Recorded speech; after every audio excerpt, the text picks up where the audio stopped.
Oi, eu sou Fernando Oliveira, esse daqui é o Defesa Física e hoje com mais um vídeo de física da parte matemática a gente vai falar um pouco mais sobre gravitação, explorando as ideias das leis de Kepler e da quarta lei de Newton que fala sobre a força gravitacional. Primeiro a gente tem que ter uma breve história do que estava acontecendo e o que se sucedeu para que chegue nesses modelos que a gente tem hoje. Se você quiser uma visão mais detalhada, eu fiz um vídeo falando mais sobre isso na parte conceitual que está aí no meu canal já. Mas aqui, falando sobre uma breve história do que aconteceu, a gente tem que saber que as visões como os corpos celestes se comportavam nunca foram os mesmos, sempre teve mudanças e com o tempo muitas coisas vão mudando, as ideias não só da física e não só da astronomia. Mas a gente pode pegar umas coisas que foram muito importantes, que são as ideias de Ptolomeu, que falou sobre o geocentrismo e que os corpos giravam ao redor da Terra, que eles giravam meio que ao redor da Terra e ao redor de epiciclos. Como seriam esses epiciclos? Seria a ideia de que, tipo, você tem a Terra aqui, você vai ter um corpo girando ao redor dela, só que ele não vai estar girando só assim, ele vai ter um epiciclo aqui, que seria um círculo colocado nesse círculo, uma circunferência colocada na circunferência, que esse corpo na realidade ficaria girando nesse epiciclo. E para cada dificuldade que aparecia mais, eles adicionavam mais epiciclos nos epiciclos. Então a matemática era muito complexa. E esse é um modelo que se dá muito crédito para o matemático grego Ptolomeu. Porém, depois de um tempo, mesmo que a igreja tivesse adotado esse modelo, a gente vai ter Copérnico que vai combater isso, porque para ele não necessariamente era assim que funcionava. Ele defendia o heliocentrismo, que era a ideia de que o Sol era o centro e que os corpos giravam ao seu redor, não mais com essa ideia de que os corpos giravam ao redor da Terra e ao redor de epiciclos enquanto giravam ao redor da Terra, até porque isso era matematicamente muito complexo.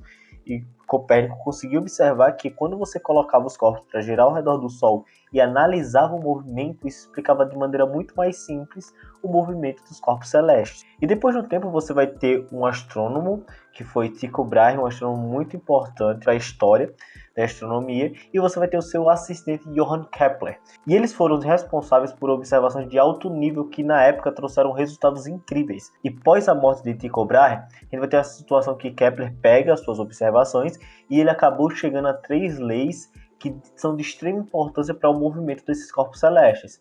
A primeira lei fala sobre a trajetória da órbita dos corpos ao redor do Sol. A segunda sobre a velocidade areal e a terceira sobre a harmonia do movimento dos corpos. Falando mais especificamente, a primeira lei fala o seguinte: o movimento dos corpos ao redor do Sol segue o trajeto de uma elipse e o Sol está em um dos focos dessa elipse. A segunda lei vai falar que o movimento de um corpo ao redor do Sol percorre áreas iguais em tempos iguais. Isso quer dizer que o quê? Você tem aqui dois ΔT, você tem o ΔT1 e o ΔT2, que são dois intervalos de tempos que na verdade são o mesmo, e você vai ter duas áreas, a área 1 e a área 2. Quando o corpo sai desse ponto e vem para esse ponto nessa variação de tempo, ele vai percorrer essa área 1. E quando ele vem desse ponto para esse ponto nesse intervalo de tempo, ele vai percorrer a área 2. Porém, se esse tempo aqui for igual a esse tempo, isso quer dizer que essa área é igual a essa área.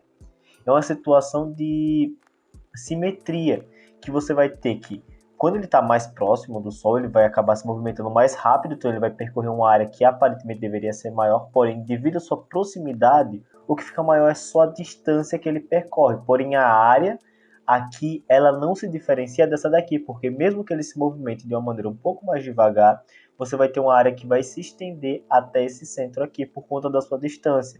Então, por conta disso, você segue uma certa simetria nesse movimento. E a terceira lei vai falar que o quadrado do período de revolução de um corpo ao redor do Sol, dividido pelo cubo do semi-eixo maior de sua órbita, dá uma constante. Eu esqueci de colocar aqui que dá uma constante.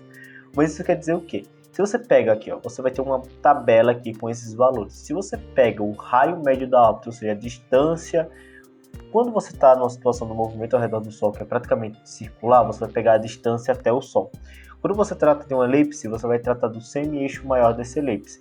Isso quer dizer que se eu tenho essa elipse aqui, eu vou ter esse daqui é um dos focos que o Sol está nele, você vai ter outro foco aqui e você vai ter o centro da elipse aqui, que vai ter esses dois semi-eixos. O semi-eixo maior é esse semi-eixo aqui, é essa parte aqui horizontal, desse extremo até o centro. Então você tem o semi-eixo maior. Quando você vai trabalhar com elipse, você tem que trabalhar com o semi-eixo maior. Quando você vai trabalhar com círculo, onde os focos são bem próximos, na verdade um foco fica em cima do outro, não tem essa diferenciação, você tem um centro e ponto, você vai trabalhar só com a distância média até o Sol. E como você observa aqui, você vai ter que o raio médio da órbita em unidades astronômicas. Unidades astronômicas é uma unidade que fala sobre a distância média da Terra até o Sol, que é uma unidade astronômica. E com base nisso, você vai calculando a distância dos outros corpos. Então, se você pega essa distância, eleva ao cubo e divide pelo período de revolução ao quadrado, você vai ter um valor que é exatamente igual a todos os corpos. Eu coloquei aqui o quadrado do período de revolução de um corpo ao redor do Sol dividido pelo cubo do semi-eixo maior de sua órbita, porque o contrário também é válido.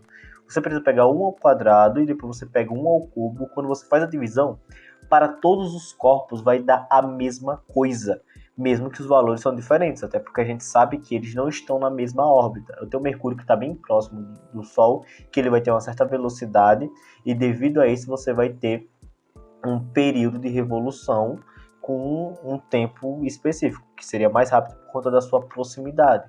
Você vai ter Vênus com a distância maior, que ele vai ter um período que vai acabar sendo maior, e por aí vai. Só que você pode achar, mas é notável que eles meio que vão ter o mesmo, quando eles aumentam a distância, vão aumentar o período de revolução e tendem ao mesmo valor. Sim, talvez você pense isso, mas não é tão trivial, até porque você observa que não é simplesmente a distância sobre o tempo.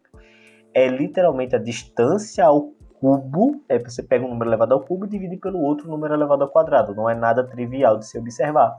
E você tem praticamente o mesmo valor para todos os corpos ao redor, que giram ao redor do Sol. Você vai ter umas diferenciações aqui muito pequenas, porque você está tratando aqui de números vezes 10 elevado a menos 6. Então essas diferenças aqui são muito pequenas. Agora passando para a força gravitacional, que na realidade é isso que está fazendo com que esses corpos se movimentem ao redor do Sol, porque antes você tinha uma ideia de o que estava acontecendo com as leis de Kepler, mas só com Newton que você vai saber, está acontecendo por conta disso, porque você vai ter uma força que qualquer corpo com massa vai gerar um campo ao seu redor, assim, trabalhando com a gravitação newtoniana, o corpo com massa ele vai gerar um campo gravitacional ao seu redor, e esse campo gravitacional vai gerar força a outro corpo com massa que esteja dentro desse campo. Então, por conta disso, ele vai estudar e vai tentar descobrir, vai tentar calcular como é que funciona essa força que está movimentando os corpos ao redor dos outros corpos. E essa força ela é regida pela quarta lei de Newton, que fala que a força gravitacional vai ser igual a constante gravitacional, que é G, sendo G igual a 6,67 vezes 10 a menos 11, quando você tem Newton metro quadrado sobre quilograma ao quadrado, utilizando essas unidades de medida, vezes a massa de um corpo, como você tem um planeta de massa M, a massa de outro corpo que você está analisando, nesse exemplo aqui você tem um satélite de massa mzinha, dividido pela sua distância ao quadrado. Então, quanto mais distante o corpo fica, a força acaba diminuindo com o quadrado dessa distância. Então, se você aumenta a massa, mas você, aumenta a distância na mesma proporção, a força vai acabar diminuindo porque a distância faz com que ela diminua ao quadrado. Ela perde muito mais força por conta da distância ao invés da massa. E você pode observar aqui que a constante gravitacional é algo muito pequeno, porque é um número elevado a 10 a menos 11. Então é por isso que para um corpo ter uma gravitação, ter uma força gravitacional que seja bem perceptível, ela precisa ser pelo menos um planeta, ela tem que ser muito grande para que faça para que a gente consiga observar uma certa mudança nos outros corpos ao seu redor. Então é basicamente isso, você vai ter uma força gravitacional que ela vai ser igual a constante gravitacional multiplicado pela massa de um corpo, multiplicado pela outra massa do outro corpo, dividido pela distância desses corpos ao quadrado. E é bom lembrar que a distância, quando você tem um planeta, que você tem, por exemplo, você vai trabalhar com um círculo, perfeitozinho, quando você trabalha com a física do ensino médio, pelo menos, não vai ter umas irregularidades. Então você vai ter que calcular até a distância até o centro da circunferência, que é até o centro do planeta, porque a massa do corpo vai estar meio que centrada lá, ali é o centro de massa, então a força meio que vai estar saindo de lá e indo para lá. É nesse esquema. E aqui você tem o corpo girando, você tem uma força que ela é perpendicular ao movimento, e aqui você já tem uma demonstração de uma força que eu já mostrei aqui, que é a força centrípeta. E eu vou falar dela um pouquinho já já. E aqui é uma demonstração do gráfico que mostra que você tem uma força numa distância D. Se você dobra essa distância, a força diminuiu a quarta, você vai ter a força dividida por 4. Se você triplicou essa distância, você vai ter a força dividida por 9. Se você quadruplicou essa distância, você vai ter a força dividida por 16. Então a situação é a seguinte: quanto mais a distância, a força vai dividindo pelo quadrado dessa distância. Então ela vai ficando cada vez menor de uma maneira muito rápida conforme você se distancia. E a partir desse movimento você tem que saber como é que funciona algumas variações da quarta lei, que vai trazer algumas observações interessantes. Porque você vê aqui que eu coloquei um corpo aqui no centro e coloquei uma órbita aqui, que é esse traço, essa circunferência branca que é uma órbita. Por que eu coloquei uma circunferência se eu falei até com Kepler que era uma elipse? Então, quando se trata de alguns corpos, como a Terra girando ao redor do Sol, pelo menos, ou um satélite girando ao redor da Terra, dificilmente você vai ter uma situação em que você tem uma elipse bem achatadinha, ou com excentricidade grande. Você vai ter, na maioria dos casos que você vai trabalhar, pelo menos não quando se trata de uma seletiva de astronomia, mas quando se trata de uma prova do ensino médio, você vai estar trabalhando com uma circunferência praticamente perfeita. Então você vai tratar ela como uma circunferência. E devido a isso, quando o corpo está se movimentando ao redor do outro, você vai ter aqui uma força centrípeta. Você vai ter aqui uma força que ela é perpendicular, uma velocidade que ela vai ser perpendicular ao movimento, a velocidade tangencial ao movimento, no caso ela é perpendicular à força. E com isso a gente tem uma outra força que a gente dá para esse tipo de movimento circular uniforme, que é a força centrípeta. E se a força centrípeta está agindo nesse corpo, e essa força centrípeta é a força gravitacional devido à natureza do que está acontecendo, a gente pode igualar força centrípeta com força gravitacional. E devido a isso, a gente pode simplesmente substituir aqui as equações. Eu vou ter que mv² sobre r, sendo a distância até o centro do movimento, vai ser igual a gmm sobre r². Então eu vou ter aqui mv² sobre r vai ser igual a gmm sobre r². Devido a isso, eu posso simplesmente cortar essa massa e a gente chega numa situação bem interessante. Posso cortar esse r com esse quadrado aqui, e eu vou ter que a velocidade do corpo, a velocidade tangencial ao quadrado, vai ser igual a constante gravitacional multiplicado pela massa dividido pelo raio de órbita. E disso a gente chega na consequência que a velocidade tangencial vai ser a raiz quadrada da constante gravitacional multiplicado pela massa do corpo maior dividido pela distância até o centro. Então a velocidade do corpo não depende da massa do corpo, só depende da massa não depende da massa do corpo que você está analisando. Isso depende da massa do corpo que está fazendo essa força gravitacional sobre ele. A gente chega aqui em uma das conclusões. A velocidade vai ser igual a raiz quadrada de gm sobre r. Agora eu vou apagar aqui e vou fazer outras conclusões bem interessantes. Vou chegar em outras equações que são mais bonitinhas. Eu tenho aqui a velocidade tangencial. Perfeito. Então eu vou colocar aqui, a velocidade tangencial vai ser raiz de gm sobre r. Eu posso chegar, inclusive, numa outra equação que fala sobre o período de órbita. Então, se eu quiser saber o tempo necessário para que esse corpo complete uma volta completa, completar uma volta completa é complicado, mas faça uma volta completa, então tem que pegar o período. Quando a gente tem que descobrir o período, a gente vai ter que a velocidade angular vai acabar sendo 2π sobre o período. Perfeito. A gente tem essa relação aqui. Como é que eu vou jogar esse período ali em cima? É o seguinte, a velocidade angular vai ser igual à velocidade tangencial dividido pelo raio de órbita. Então, consequentemente, a velocidade escalar, aqui, a velocidade tangencial vai ser igual a velocidade angular multiplicado por esse raio. Eu posso substituir aqui. Eu vou ter que a velocidade angular vezes o raio vai ser igual a raiz quadrada de gm sobre r. Daí eu simplesmente posso pegar essa velocidade angular, boto aqui 2π sobre t vezes r, vai ser igual a raiz quadrada de Gm sobre R. Vou passar isso para cá, para cima multiplicando, e vou passar isso daqui invertido para cá.